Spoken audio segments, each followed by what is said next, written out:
гэрэл үүсгдэг. Ис бол. Тэр гэрлийнхэн тэр агуу цогц чанаруудыг хүн бас гадна талдаа өнгө төсөөр илэрхийлж чаддаг. Тэгтэл дээр үеийн гэдэг чинь одоо хоосон чанарыг эзэмсэн 7-8 лот хүмүүс байдаг юм л да хэлээд. Тэднээс ер нь бүгдээрээ монголчууд байдаг.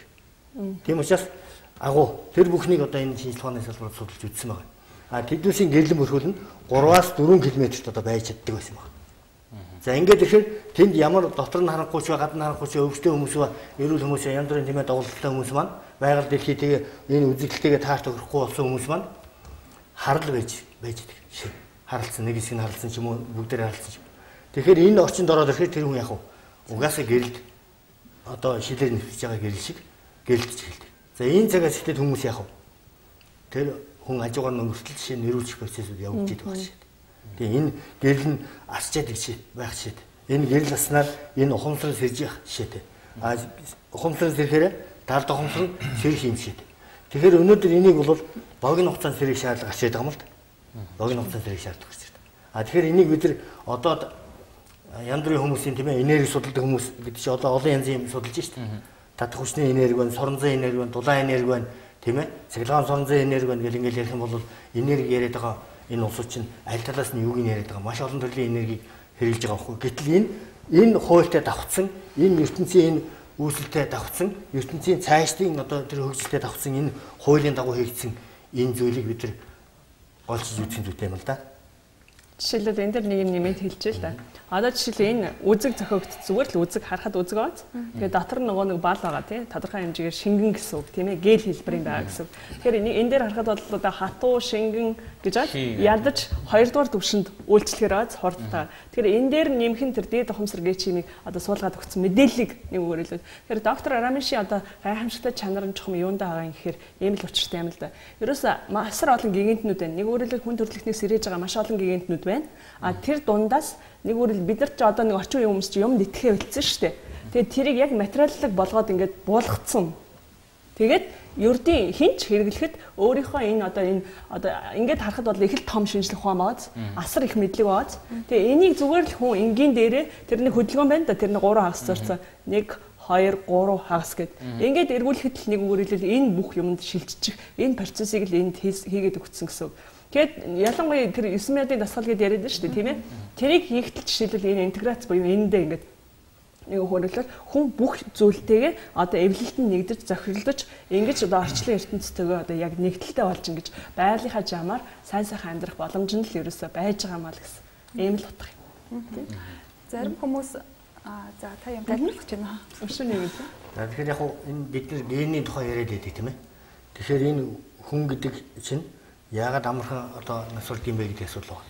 Тэр гений мушгираа гэж одоо байдаг шүү дээ тийм ээ. Ингээд явцсан юм мушгираа байж байгаа. Доороос дээрээс доош ингээд. Тэгээ энэ мушгираа маань жил өнгөрөх тусам байгалийн янз бүрийн хүчин зүйлс, нийгмийн хүчин зүйлс, бусад одоо бохир орчны хүчин зүйлсээр энэ маань суларч идэг.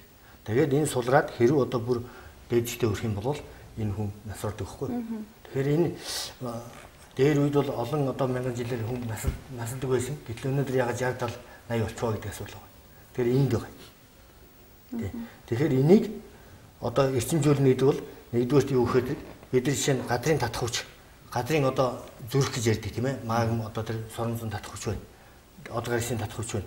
Энэтэйгээ хүний жишээ нь зүрхний давтамж одоо яг нэг төвшөнд ирэх юм бол тэнд эрснаас үүсдэг. Тэгээд ирэхээр энэ гений одоо энэ мушгираад эрчимжүүлж чангалж өгдөг буцааж. За ингээд ирэхээр тэнд бол генетикийн одоо хөдөлгөөнд орж энэ даалт ухамсарт ирэх үйл ажиллагаа бол маш хурдтай явдаг юм байна. За түрүү та ярьсан шүү дээ. Зарим хүмүүс байгаль гадаад орчинтойгоо зохицож чаддгүй харилцаа явж байдаг гэсэн.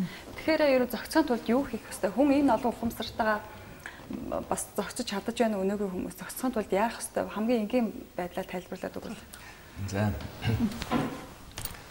За тэгэхээр бид нэр өнөөдөр нүдэнд харагдгаар нь хүн гэдгийг ер нь бие махбодоор төсөөлчээд байна л да. Гэтэл бид нэр бие махбодоос гадна цаана нүдэнд харагдахгүй далд бие маань ингээ явж идэг. Энэ хийм биен дээрээ явж байгаагаа ярээс анзаархаа болцсон. Одоо нүдэнд харагдаг мал шүтдэг тийм нийгэмд бид нар орчлоо шүү дээ. Гэтэл мэдээж энэ шингэн бие гэдэг маань нас залуу цус шингэн байгаа үед хүн яагаад тийм энергитэй эрчтэй хүчтэй байд юм бэ гэдгийг нөгөө нэг бодит хэлбэрийн маань нэг л хэсэг маань энэ шингэн биен дээр байгаа. Тэгэхээр одоо нас залуу цус шингэн гэсэн үг тийм ээ. Тэгэхээр хүн хийм бие гэдэг маань одоо бидний оюун ухаан, сэтгэл, тэр ухамсар одоо сүнсгээчийн маань харагдахгүй ингээ байж байгаа хэлбэр. Бид нар энэ байдлаараа мөнх байдаг. Махан бие маань зүгээр энэ материалын ертөнцийн амьдарч одоо энд байх тийм хэсэг шүү дээ. Тэгэхээр бид нар энэ хийм биеэрээ мөнх байдаг гэдгийн утга учир маань сая яг энэ дээшээ яриад байгаа энэ юмтай маань яг зохицуулсан тийм байна. За тэгэхээр би энэ дээрээс хамгийн гол нь одоо бидний энэ одоо бие махбодыг эрүүл саруул тийм одоо эрчтэй хүчтэй тэр оюун ухаан сэтгэл сүнсээрээ одоо байхын тулд бид нар яах ёстой бэ гэхээр бидний нийгэм зөндөө ийм энерги одоо тийм гэрлийн төр дүрийн бүтээгдэхүүнүүд гарцсан хэрэглэгдчтэй байна л да. Гэхдээ тэр маань яг жинхэнэ технологийн шаардлага хангасан уу үгүй юу гэдэг дээрээ хамаг утга учир нь байдаг. Тэгэхээр энэ дээрээс энэ энергийн бүтээгдэхүүн гэхээр одоо бид нэр зүгээр яг ер нь шаардлага хангана гэдэг маань Эйнштейний онолоор ер нь хүний одоо ер нь массыг үржин гэрлийн хурдны квадратыг бид нэр одоо энерги гэж үздэг шүү дээ тийм ээ. За энэ дээрээс ингээд харахад энергийн бүтээгдэхүүн заавалчгүй гэрлийн хурд гэсэн юм заавалчгүй байж иж хүнийг энэ гэрлийн хурдаар нөгөө махан биеийг маань эрүүл саруул ажиглалтаа байдах боломжтой. Гэтэл энд төр дүрийн одоо тийм сорон зөнгийн юм уу бас нөгөө гэрлийн шаардлагыг хангаагүй тийм энергийн бүтээгдэхүүнүүд гараад ирсэн хүнийг нөгөө жинхэнэ дээшээ нөгөө далд биеэрээ сайн байхад маань бас үнэхээр тийм шаардлага хангасан бүтээгдэхүүн байна уу гэдгийг сонирн болчиход байна л. Тэгэхээр бид нар яг өнөөдөр амьдрал дээр гэрлийн хурдыг хамгийн их хурдан гэж үздэг байсан болвол тийм биш байсан юм байна. Энд дээшээ ухамсар байна, дээд ухамсар гэж байх нь. Тэгвэл өнөөдрийн бидний нөгөө ухамсар, далд ухамсарыг сэрэх гээд байгаа бүтээгдэхүүн маань энэ гэрлийн хурдыг 30 дахин өсгөж өгснөөрөө гайхамшигтай юм байна. За ийм бүтээгдэхүүн ер нь 30 дахин өсгсөн ийм бүтээгдэхүүн ер нь яадаг юм бэ гэхээр би зүгээр энд нэг ганц хоёрхан бүтээгдэхүүнээр жишээ аваад үзье л да. За энд миний гарт ийм харуулттай юм одоо ийм зүйл байгаа маань хүний жинхэнэ далд ухамсарыг нөгөө тархийг бид нар чи одоо энэ толгойн бөндгөр дотроо 5 тархитай байдаг юм байна шүү дээ. Тэгэхээр тэр 5 тархиных нь мэдээллийг нь яг ухамсарын хэмжээнд хүрэхийн тулд энэ миний гарт байгаа энэ шингэн зүйлийг хэрэгжилж нөгөө оюун ухаан сэтгэл ухамсар одоо далд биеийг нь сэргээх зорилттой ийм шингэн зүйл байж байна. За энэний найрлагын мэдээж юу байгаа одоо яаж тийм хурдан сэргээдэг байна гэдэг нь бас сонирн байж тээ.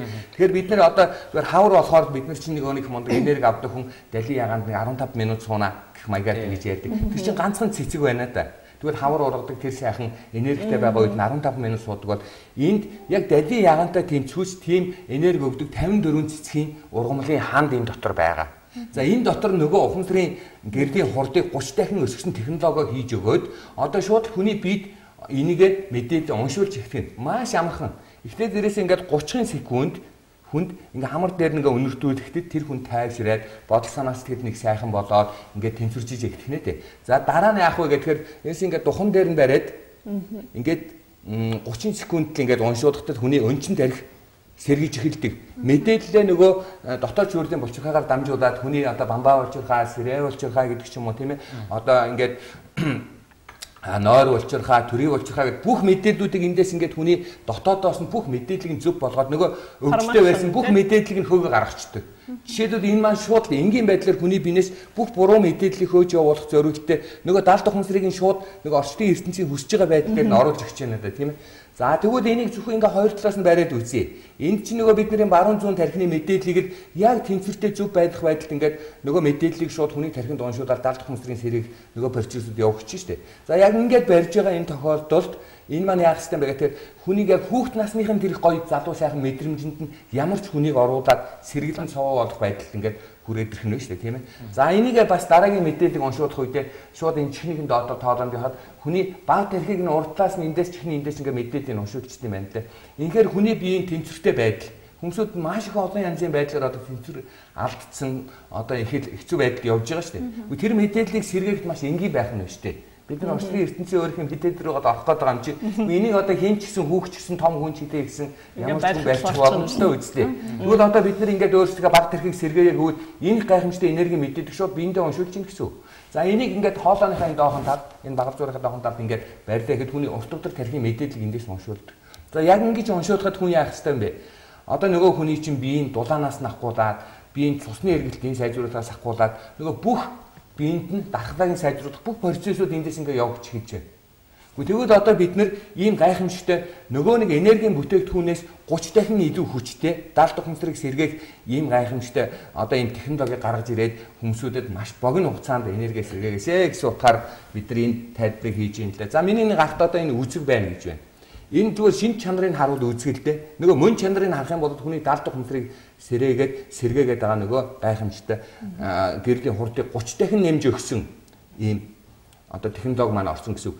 Энэгээр бид нэр өөрийнхөө өвчтэй хэсгийг дөрвөлжин цаасан дээр бичээд өвчнээ бичээд нас одоо тэр овг нэр энтрээ бичээд биендээ зүрхэн дээрээ ийм дисхийн тусламжтайгаар шууд ингээд тавиад нүдэн айнаад ингээд 27 минут суугаад үзье. Хүний бүх биеийн мэдээллийг нь ухамсарт нь орчны ертөнц ямар хүсэж нөгөө дээд ухамсартай байх ёстой тэр бүх мэдээллийг биднэрт уншаад өгчөж штеп. Хамгийн гол нь ингэж уншигдсанараа нэг онцлог нь өөрийнх нь нөгөө гайхамшигтай чанар нь нэгдүгээр сэргэхээс гадна өөрөө хүлээн зөвшөөрөхөөс гадна яг ингэж уншигдсанараа бид нар бийд байгаа тэр бүх буруу мэдээллүүд арилж эхэлдэг.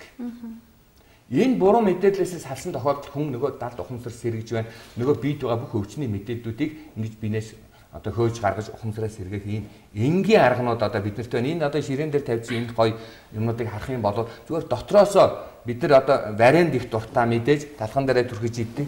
Гэтэл энд эрчүүдийн эмгтээчүүдийн гэдэг ч юм уу ер нь тархи толгойн тэжээл маягаар нөгөө нэг талхан дээр түрхэж ходоодоо хоолдохдоо гол нь биш. Энд мэдээллээр хоолдог. Нөгөө 70 ухамсарын мэдээллийг шүдэнцний модны үзүүр дээр байгаа нөгөө дарь шиг байдлаар өдөрт 3 удаа жижигхэн юм баг зэргийн шүүнд зуураад уухтал хүний дотоод мэдээлэл нь дандаа сэргэж нөгөө нэг буруу мэдээлэлтэй байсан бидний одоо удлаа айлдаг хүн хуурдаг мэхэлдэг одоо юу гэдэг сэтгэл тайван биш байдаг сэтгэл ханамжгүй байдаг тийм ээ ууралдаг бүх мэдээллүүд маань эндээс дотоодоос нөгөө эд эсийн хэмжээнд нь аваачаад уншуулад сэргэж байгаа учраас хүмүүсүүд ийм энгийн аргаар сэргэх тийм их гоё боломжууд байгаа. За хэрвээ бид нар энэ бүтээгдэхүүнүүдийг цогцоор нь ингээд нийлүүлээд хэрэглэх юм бол эдгэшгүй гэсэн өвчтөй хүмүүсүүдийг ангаж байгаа тийм процессууд маш их байна. Жишээлбэл би өөрөө эмч хүн биш инженер хүн мөртлөө одоо өнөөдөр яг ийм байдлаар ингээд цогцоор нь ингэж хэрэглэснээрээ ер нь их олон хүмүүсүүдийг одоо ер нь гадаад дотоод эмчилгээнд яваад ирсэн хүмүүсүүд ч хүртэл над дээр ирсэн. Одоо тийм улсууд маань эмчлэгдэж үнэхээр 70 ухамсараар сэрсэн хүмүүсүүд маань тийм эрүүл сарвал болдгийм байна. Богино хугацаанд эн чинь үнэхээр нөлөөлдөг юм байна шүү. Тэ зүгээр жирийн хүмүүсүүд ч хилээ гэсэн сая байдлаар өөр эрч хүчийг, энергийг тэр амьдралынхаа тэр их гоё хэв загвар байдлыг нэмхийн тулд ийм зүйлээр хамгийн энгийн шинжлэх ухааны арга. За бид нар өшөө нөгөө хоёр дахь аргыг яриад байгаа маань яг цаг багаагаа болохоор бид нар дараа нь офисууд дээрээ байнга уулзъя барья гэсэн хүмүүсүүдэд байнга бид нар нийтдээ байгаа үн төлбөргүй бүхий юмнуудыг зааж хэлж сургаж өгч байгаа. Тийм болохоор тэр 9 минутын дасгал гэдэг маань яг энэ бүтээгдэхүүнүүдээр хэрвээ хавсраад хэрэгдвэл бүр богино хугацаанд 9 минутын дасгалыг сурцсан болоод өөрийнхөө хүүхдүүдээ гэр бүлтэйгээ хин ч хэлээсээ өглөө босчоод тийм ээ за бүгдээ 9 минутынхаа өнөөдрийнхээ энерги ирч хүчээ авъя гэдэг ингээд суух тэр их гоё боломжийг бити алдаасаа хамт олон